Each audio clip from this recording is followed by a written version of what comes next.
Lecture में हमने पढ़ा कि डोमेन ऑफ ट्राइगोनोमेट्रिक।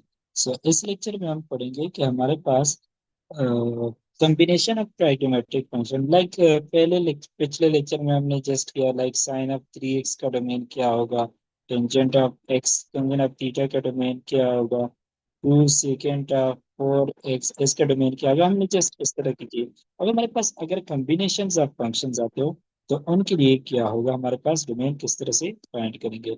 सो अगर यहाँ पे देखो है domain of combination of function, हमारे पास दो ट्राइगोनोमेट्रिक फंक्शन है एफ एंड जी। सही है।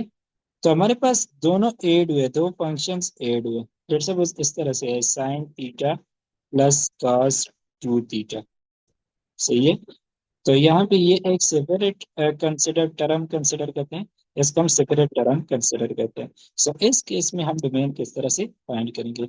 सो अगर हमारे पास ये है दो फंक्शन एड हुए या हमारे पास सब्ट्रैक्ट हुए, तो हम उनके इंडिविजुअल जो डोमेन्स होते हैं उनका क्या लेते हैं, इंटरसेक्शन ले लेते हैं, उनका जो कॉमन होता है वो हम ले लेते हैं। सही है। ये हमारे पास इसकी इंटरसेक्शन। सही।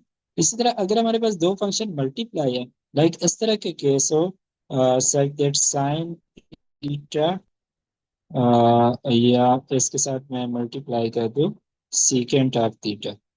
सही है। तो इसका डोमेन हमारे पास क्या होगा। सही। तो अगर हमारे पास दो मल्टीप्लाई भी है तो उनके इंडिविजुअल जो डोमेन्स होंगे लाइक इसके और इसके, तो उनको भी हम क्या लेंगे, इंटरसेक्शन लेंगे। सही है। एंड अगर हमारे पास दो फंक्शंस डिफाइन हुए, सही, देन उनका भी हम क्या लेंगे, इंटरसेक्शन लेंगे। बट यहाँ पे डिवीजन है ना, डिवीजन में हम क्या करेंगे, ऐसी थीटा की वैल्यूज एक्सक्लूड करेंगे जिसके लिए हमारे पास डिनोमिनेटर क्या हो, जीरो। सही है। सो यहाँ पे मेन बात यह है कि कॉम्बिनेशन ऑफ फंक्शन के लिए हम इंडिविजुअल जो हमारे पास टर्म्स होते हैं उनका इंटरसेक्शन लेते हैं, यानी डोमेन को हम एज अ सेट लिखते हैं ना। तो उन दोनों सेट्स या दो से तीन ज्यादा भी हो सकते हैं, उनका हम इंटरसेक्शन लेते हैं। सिर्फ डिवीजन के केस में है कि एक फंक्शन को हम अगर दूसरे से डिवाइड करते हैं तो जो डिनोमिनेटर है वो तो क्या होना चाहिए, जीरो के इक्वल नहीं होना चाहिए, तभी हमने इसको एक्सक्लूड या माइनस कर दिया। सही। तो ये इंपॉर्टेंट पॉइंट आपने याद रखे हैं। अगर फंक्शन के साथ बाहर मल्टीप्लाई हो कोई कांस्टेंट तो वो उस फंक्शन के डोमेन को इफेक्ट नहीं करता। जिस तरह मैंने बोला था कि टू साइन ऑफ एक्स और साइन ऑफ एक्स इन दोनों का डोमेन जो होगा वो सेम होगा। सही है। ये बाहर वाला जो टू मल्टीप्लाई हुआ है ये इफेक्ट नहीं करता डोमेन को। सिमिलरली आप ये भी लिख सकते हैं कि domain of C plus function C is a constant that is equal to domain of F. यानी कि अगर मेरे पास लिखा हो one plus cos of 2x, then one को मैं डोमेन में कंसिडर, ये डोमेन को इफेक्ट नहीं करेगा। इसका डोमेन जो होगा वो इक्विवेलेंट होगा domain of cause of 2x के। सही है। ये पॉइंट आपने ध्यान में रखने हैं। नाउ हम कुछ क्वेश्चंस ट्राई करते हैं इस पे। पहला क्वेश्चन है कि domain of 1/2 sine of X plus tangent of X, 1/2 sine of X plus tangent of 2x। तो यहाँ पे ये देखो, ये मेरे पास अलग टर्म है, ये अलग टर्म है। लेट्स सपोज इसको मैं f कह लेता हूँ, ये मेरे पास g है। So this is actually f plus g। तो मैं क्या कर लूंगा, डोमेन ऑफ f फाइंड कर लूंगा and domain of g find कर लूंगा। फिर क्या कर लूंगा, इन दोनों का इंटरसेक्शन ले लूंगा। सही है।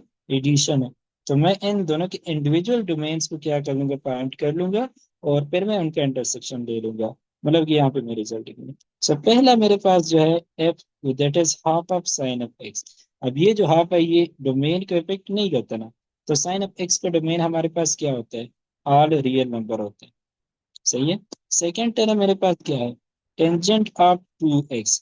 टेंजेंट ऑफ 2x में क्या होता था, यानी कि ये जो थीटा है, theta which is 2x, this should not be equal to odd multiple of pi. सही है। अगर मैं बोथ साइड्स को 2 से डिवाइड कर लूं तो क्या बन जाएगा, x will be equal to, ये कैंसिल आउट हो जाएगा, 2n+1। x should not be equal to 2n+1 पाई/4। सही है। तो यहाँ पे मेरे पास क्या बन गया, all real number minus X such that x is equal to 2n+1 pi divided by 4। सही है। तो मेरे पास पहला डोमेन, पहले टर्म का डोमेन ये आ गया, दूसरे टर्म का डोमेन ये आ गया। तो इसमें यहाँ पे वैल्यूज पुट करो। पहला डोमेन है real number, intersection with real number minus x such that x is equal to 2n+1 pi divided by 2। सही है। ये मेरे पास जी का डोमेन था और ये जो ये मेरे पास एफ का डोमेन है। नाउ आपको पता है कि इंटरसेक्शन क्या होता है, माइनस भी क्या होता है, हमारे पास ये डिस्ट्रीब्यूटर होता है। सही है। सो किस तरह से इन दोनों का इंटरसेक्शन हमारे पास सेट्स की प्रॉपर्टीज यूज करके इनका इंटरसेक्शन हमारे पास क्या होगा। देखो इसमें सारे नंबर्स इंक्लूडेड है, इसमें सारे नंबर इंक्लूडेड है, इसमें सारे नंबर इंक्लूडेड है एक्सेप्ट दीज वन। से ये वाले इंक्लूडेड नहीं है। तो हम क्या लेते हैं, इंटरसेक्शन में हम कॉमन लेते हैं ना। सही है। तो इस सेट में ये वाली वैल्यूज नहीं है और इसमें सारे के सारे हैं। सो कॉमन हमारे पास क्या होगा, कॉमन हमारे पास ये होगा r-x such that x is equal to 2n+1 pi divided by 2। यहाँ पे मैंने ये फिर से क्यों माइनस किया, क्योंकि इंटरसेक्शन में तो हम कॉमन लेते हैं और ये तो इनमें नहीं है ना, इस सेट में तो ये वैल्यूज नहीं है जी के डोमेन में। सही है। कॉमन तो वो होते हैं जो कि दोनों में मौजूद हो। तो ये वाली जो वैल्यूज मैंने यहाँ पे माइनस की वो तो जी के डोमेन में नहीं है ना। सही है। तो वो कॉमन नहीं हो सकती। सही है। हमारे पास इसका आंसर आ गया। एक्चुअली यहाँ पे क्या है, 5/4 है। यहाँ पे मैं 5/4 लिखता हूँ, ये भी मेरे पास 5/4 हो जाएगा। सही है, बिकॉज यहाँ पे टेंजेंट 2x था। सो ये मेरे पास क्या बन गया, डोमेन ऑफ दिस कॉम्बिनेशन, ये पूरा जो कॉम्बिनेशन है इसका डोमेन बन गया। सो कौन सा ऑप्शन मेरे पास ठीक होगा, डी ऑप्शन। सही है। Now next question is domain of sine of x -3 cos of x। इसमें पहला टर्म साइन ऑफ एक्स है, दूसरा टर्म 3 cos ऑफ x है। सही है। इसको मैं अगर फंक्शन f कह लेता हूँ, माइनस ये मेरा फंक्शन g है। तो इनका डोमेन जो होगा, total domain, that will be intersection of both domain of F and domain of G. तो डोमेन ऑफ एफ अगर मैं फाइंड करता हूँ तो वो डोमेन होगा किस चीज का, एफ फंक्शन मेरा साइन फंक्शन का है। साइन फंक्शन का डोमेन मेरे पास ऑल रियल नंबर होते हैं। अगर मैं डी एफ जी फाइंड करना चाहता हूँ तो जी यहाँ पे मैंने एज्यूम किया है 3 cos ऑफ x। देखो यहाँ पे जो बाहर वाला 3 है वो तो इफेक्ट नहीं करता ना, तो simple domain of cos of x हो जाएगा, which is also real number. So ये बन जाएगा real number intersection with real number. इसमें भी तमाम नंबर इंक्लूड है, इसमें भी तमाम नंबर इंक्लूड है। तो दोनों में कॉमन क्या होगा, तमाम रियल नंबर दोनों में है ना। सही है। तो यहाँ पे मेरे पास इसका डोमेन क्या बन जाएगा, रियल नंबर बन जाएगा, विच इज ऑप्शन ए। सही है। ना यहाँ पे देखो, 1 - sin x divided by cos x। यहाँ पे कितने टर्म है, एक तो 1 है। मैंने आपको कहा था कि फंक्शन के बाहर कोई कांस्टेंट आप ऐड करो वो इफेक्ट नहीं करता, तो ये तो इफेक्ट करेगा नहीं। एक हमारे पास साइन इंक्लूड है, एक हमारे पास कॉस इंक्लूड है। सही है।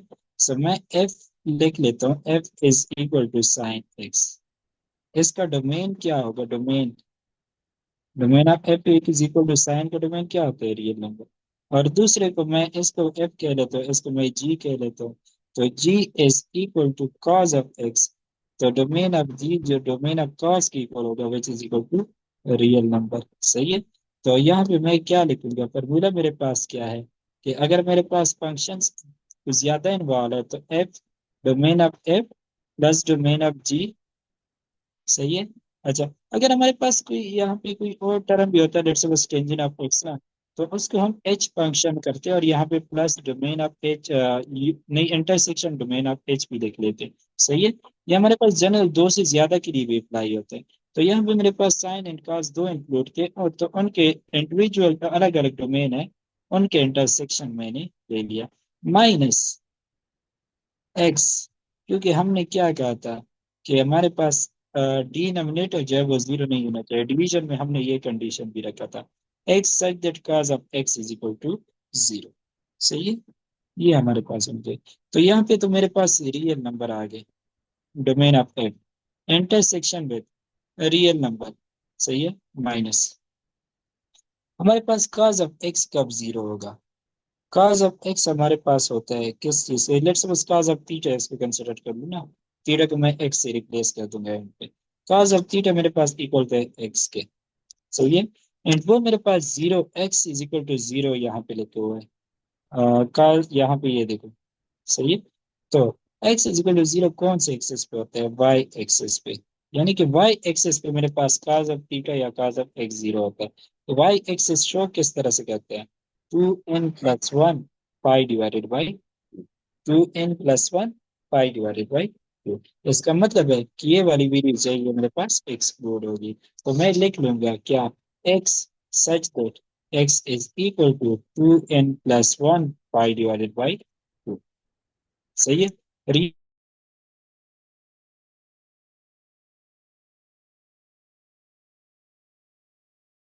रियल का intersection x is equal to 2n+1 pi divided by. सही है। सो मेरे पास आंसर क्या आ जाएगा? Option B. तो ये हमारे पास थी discussion of combination of function. सही है। नेक्स्ट लेक्चर में हम आगे फिर करते हैं।